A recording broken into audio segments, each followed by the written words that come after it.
Cherished viewer, we are glad to have you on Soul Television News. Let's begin with the headlines. Governor Francis Nwifuru charges national leadership of Ohanaeze Ndigbo to uphold rich cultural heritage of Ndigbo. Nigeria Labour Congress condemns implementation of 50% hike in telecommunication tariff. Senior figure in Ukraine's intelligence service arrested for working as Russian agent. Now the news in detail. My name is Chukwudi Weke. The Ebonyi State Governor Chief Francis Nwifuru has charged the national leadership of Ohanaeze Ndigbo worldwide, led by its President General, Professor John Azota, to always strive to uphold the rich cultural heritage of Ndigbo, as well as promote unity and progress of the region. Governor Nwifuru gave the charge when he hosted the new leadership of the body in his office, Ochudo Centenary City, Abakaliki. Government House correspondent Osando Nguta completes the report. Governor Nwifuru, who extended his warmest congratulations to the newly elected leadership of the body, urged them to enhance the confidence bestowed on them by the people for the peace and development of the region. The governor, who expressed pride in the vibrant culture of the people, emphasized that their emergence was heralded with great responsibility of leading the people towards brighter future and called on them to rise to the occasion. He pointed out the need for collective efforts in addressing challenges faced by the region, including insecurity, economic development, education, cultural preservation, and urged them to work diligently to make the region an envy of all, noting that their leadership should be a beacon of hope for all Igbos. For emerging as the leaders of Ohanaeze Ndigbo, one of the most industrious and most hardworking clan or tribe in this country, but to remind you of who you are, it is not here to rule. The national president of Ohanaeze Ndigbo, Professor John Azonta, who led other members of the national and state leadership of the body on the visit, said the purpose of the meeting was to seek the governor's support for various initiatives aimed at promoting the welfare and interests of Ndigbo in the region, especially the plan of the body to hold its first annual General Assembly in the state by March this year. We are hopeful by our program that by the end of March we will have an EBBC meeting, General Assembly meeting. And one of the issues that will be discussed at that meeting will be the matter of the Constitution. We would like to put a document that the people can relate to, the people can be proud of, and above all, a document that is functional. So we will be running another round of consultations, and I'm sure in the next 1 month we'll swing by again to hear your views on certain issues relating to the Constitution. The newly elected leaders expressed gratitude for the governor's support to prioritize the welfare of Igbo people, while also fostering a spirit of inclusivity and collaboration among various groups within the region. The visit, which signaled a new commitment to the growth and welfare of Igbo community, has set expectations high from the new leadership to enact positive changes and uphold the rich tradition of the Ndigbo. Osando Nguta, Salt TV News.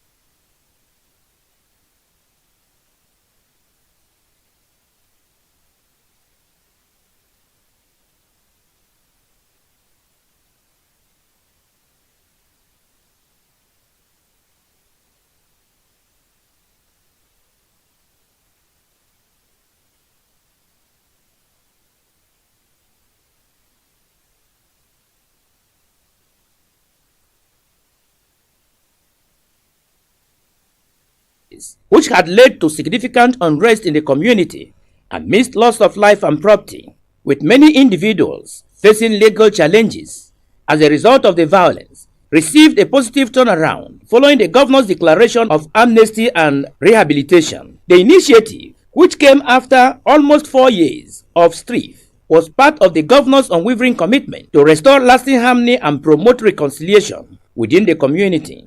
The governor, who acknowledged the complications arising from the conflict, emphasized that the initiative was to provide a pathway to promote a lasting peace in Effiong, warned beneficiaries of the gesture never to take it for granted, but rather to turn a new leaf and embrace peace by contributing their quota towards a peaceful coexistence in the area.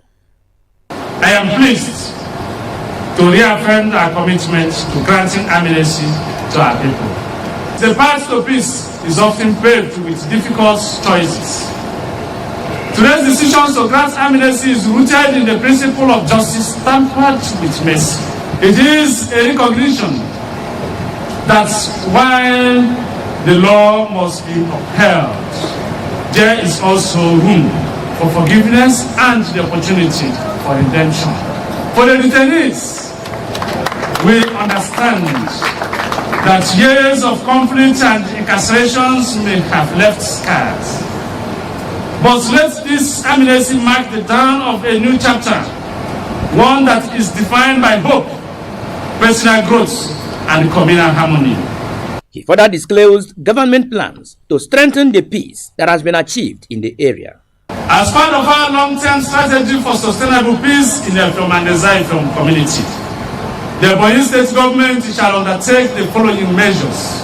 It shall demarcate Effiong land into two by 30 meters road spanning at a total of 13.5 kilometers in the following order.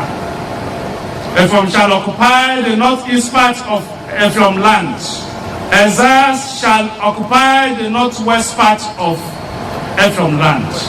Acquisition of Effiong markets. The government of Ebonyi State has from the 11th day of February 2025 thereby acquired the Effiong markets and its environs for varying public interests. The Effiong Forest Reserve shall remain the federal government reserve. May be clear, this amnesty is not a reward for wrongdoing. It is a strategic step towards achieving lasting peace and sustainability in Effiong land. Former governor of the state and stakeholder in the area, Senator Sam Ego, commended Governor Nwifru's peaceful and sincere disposition to end the crisis in Effiong and called on Effiong and Ezza-Effiong people to shield their sword and embrace the peace initiative of the governor to forestall further loss of life and property in the area. On behalf of our Hupu people, the entire Ebonyians want to thank you because you're a man of peace. You have brought peace again part of your state. And I want to implore the Ezzas and the Effiong people to know that they are brothers. They have lived together for this number of years. And the greed of few individuals should not be allowed to put them in this terrible situation. The chairman, Government White Paper Implementation Committee, Ambassador Franklin Ogbewu, highlighted on the painstaking efforts of the committee to ensure that government dream for peace and unity comes to fruition in the area. As a response and responsible government, an assumption of office as governor of Ebonyi State promptly intervened by constituting a yet another 7-man committee in order to discharge enormous responsibility entrusted to us. Members of the Peace Implementation Committee met severally. The State Commissioner of Police, Mrs. Antonia Anya, and the State Controller, Nigerian Correctional Center, Mrs. Benedict Ofem, have appreciated Governor Nwifru for his unwavering commitment in ensuring peace in all parts of the state and reassured of their readiness in complementing the government efforts in realizing the desired peace. Osondo Nguta, Salt TV News.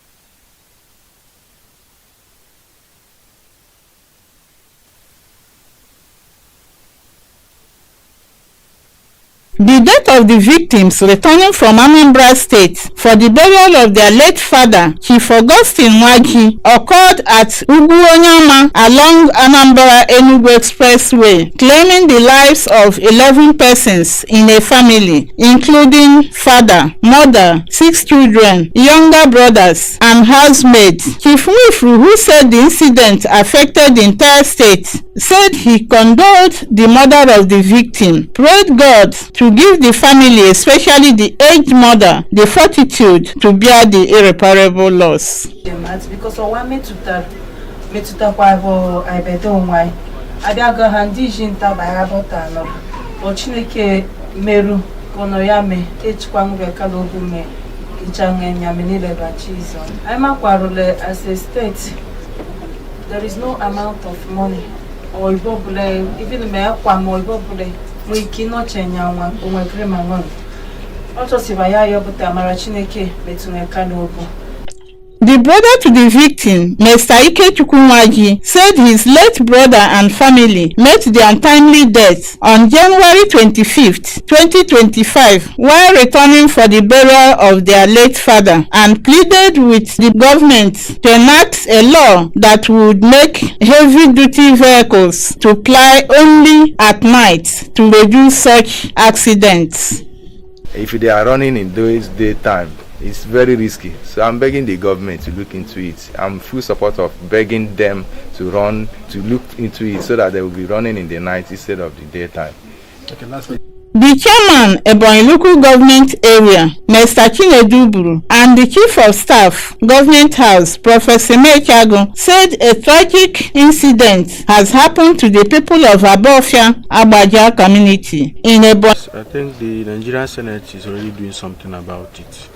You know, they want to design a bill, you know, that will ban the heavy trucks, that's the petrol and the gas, from, you know, going by the roads in the daytime.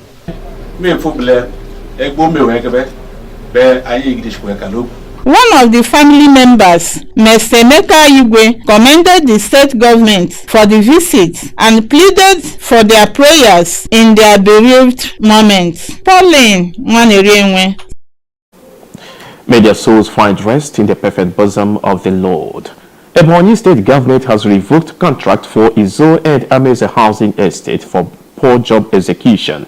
The Commissioner for Housing and Urban Development, Mr. Francis Uri, announced this during a joint contract measurement and evaluation at the project site in Ishelu local government area. Moses Erogo completes the report. Contracts for construction of 70 housing units of 3 standard bedroom bungalow, each at Izo and Ameze housing estates, were awarded to different contractors in September 2023 for a completion period of 1 year. The intention of Ebonyi state government is to resettle displaced indigents of Effium and Exa-Effium affected by years of intense communal war. Regrettably, 1 year after the JEBs were awarded, the housing estate is yet to be fully delivered, as some of the housing units have either been abandoned or moving in a slow pace, thereby frustrating government's effort. The commissioner said contracts for some of the housing units have been terminated and taken over by the Ministry of Housing and Urban Development to complete within 1 month, but commended other contractors whose jobs have been delivered. As you can see here in the Izo section of the housing estate, the work done so far is commendable. Some contractors have done well. Meanwhile, there are some who has not done anything meaningful. So we are going to terminate the job and take it over from them. Also, we are going to follow them legally and make sure that we recover everything we have given to them. You know, this job have lingered so much. We have been in a series of meetings with the contractors.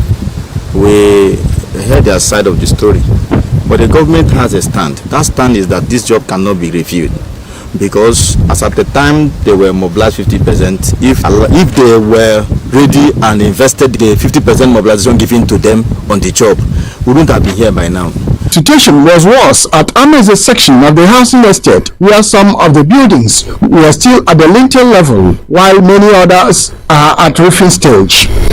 I'm not satisfied, and it's very unfortunate that our indigenous contractors has abused this opportunity given to some of them, because some of them have actually done well, but some has abused this opportunity given to them. I'm not satisfied at all. The supervising engineer of the ministry, Mr. Simon Okota, expressed displeasure over the attitude of some indigenous contractors who he said have abused the privilege given to them by the state government. So only those who were here will appreciate the war between the engineers, our supervisors and the contractors. We have really been fighting a very serious war with them. To get to this stage, a lot of energy has been spent. As far as this work is concerned, they abused the opportunity given to them. Some of the contractors conducted EBBC crew round the completed housing units, now ready for delivery to the state government. The Commissioner for Housing later inspected the ongoing construction of 126 duplexes for public and civil servants at Ochudo's Centenary City, Abakaliki, where he expressed happiness with the progress of work and charged the contractors to sustain the tempo. Moses Erogo, Soul TV News. And from infrastructure, we move to health, where the recently recalled State Commissioner for Health, Dr. Moses Ekma, has officially resumed duty with a promise to double his effort in ensuring high-quality healthcare service delivery to the citizens of the state. Dr. Ekma made the promise while speaking to Soul TV reporter Charles Oleginia in his office at Centenary City, Abakaliki. His report. Governor Francis Nwifuru for his committed efforts in making sure that the general hospitals across the state are effectively and sufficiently equipped and positioned to enhance productivity and efficient healthcare. I've actually received the letter backing the recall, and I'm very happy. I'm delighted for that what he has done by calling me back to the office. And I thank God, I thank His Excellency the Governor, I thank our Mother General, the wife of the Governor, and other stakeholders and other people that actually intervene to ensure that I'm recalled back to this office. He promised to live above board in the discharge of his duty as commissioner by sustaining the tireless committed efforts of the governor at all levels in the state. The Ministry of Health, they want to provide quality and affordable health care services to Ebonyi. Misconduct. Charles Oleginia for Soul TV News. You are watching Soul Television News. More of the stories when we return from this break. Do stay tuned.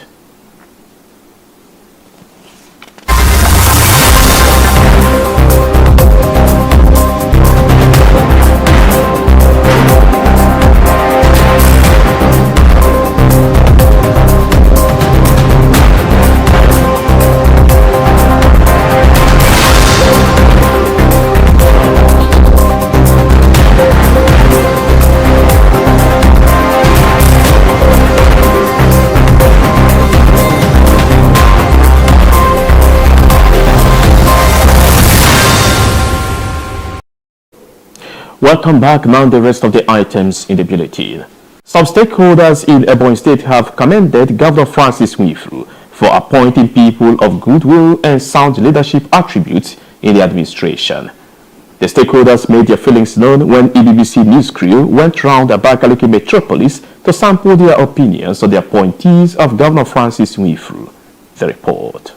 The chairman of Abakaliki Local Government Council, Mr. Ebera Nwauba, member representing Abakaliki North constituency in the State House of Assembly, Mr. Chidumuoke, and APC chairman Abakaliki Local Government Area, Chief Paulinus Atam, said the state governor is a man to reckon with, only referring to his excellent leadership style and appreciated him for his recent appointments, including Comrade Ben Nwovu, who they believe will deliver on his mandate because of his wealth of experience. It's not a literacy in the system.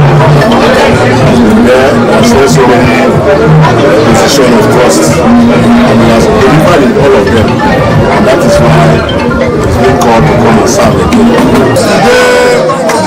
The executive governor of Ebonyi State, Excellency, Right Honorable Builder Francis Ebonyi, sworn in my brother and my friend, who is also former national president of the Zino and who is now BOT chairman of the Zino. The senior special assistant to the governor on road maintenance, Comrade Ben Nwovu, said Governor Francis Nwovu is a rare gift of God to humanity because of his inclusive and transparent administration. I'm overwhelmed. I'm excited. I'm glad. I am happy with the government of Ebonyi State, led by His Excellency Right Honorable President Francis Ebonyi, the people's choice of the state. He has demonstrated the love he has for me. Gratitude to the governor for giving him the opportunity to contribute to the development of the state and promised to be diligent and dedicated to his duty at all times. For South TV News, I am Chidebere Nwoli.